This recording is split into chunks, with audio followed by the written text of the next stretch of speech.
Good morning, sir. O, ba't umupo ka? May sinabi ba akong umupo ka? Saka ka uupo, tayo!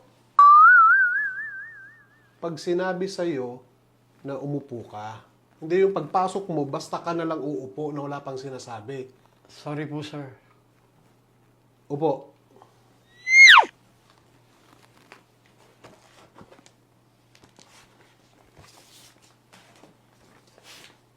Ano to?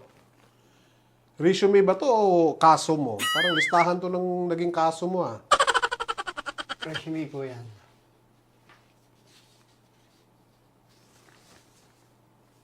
Sa edad mo niyan, 57, halos wala kang experience oh. Ngayon lang po kasi ako nakapag-apply ng trabaho. Bakit? Dati po kasi kami mayaman. We, di nga. Opo, sir.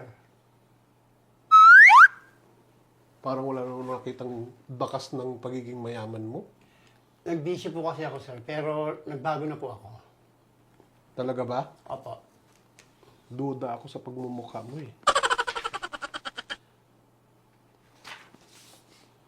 Well, mahirap kasi sa'yo.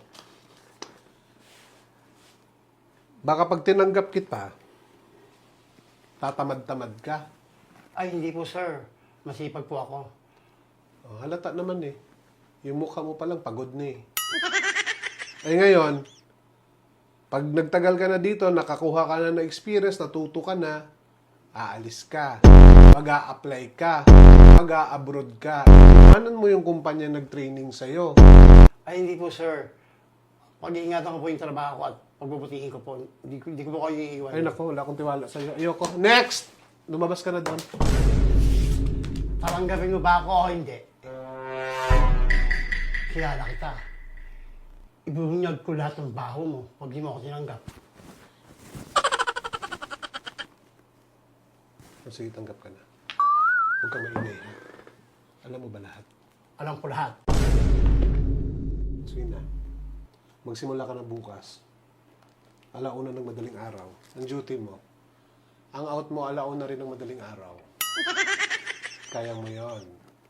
Siyempre po, Kilala kita. kailangan ko magtrabaho. Hindi ka natutulog, di ba?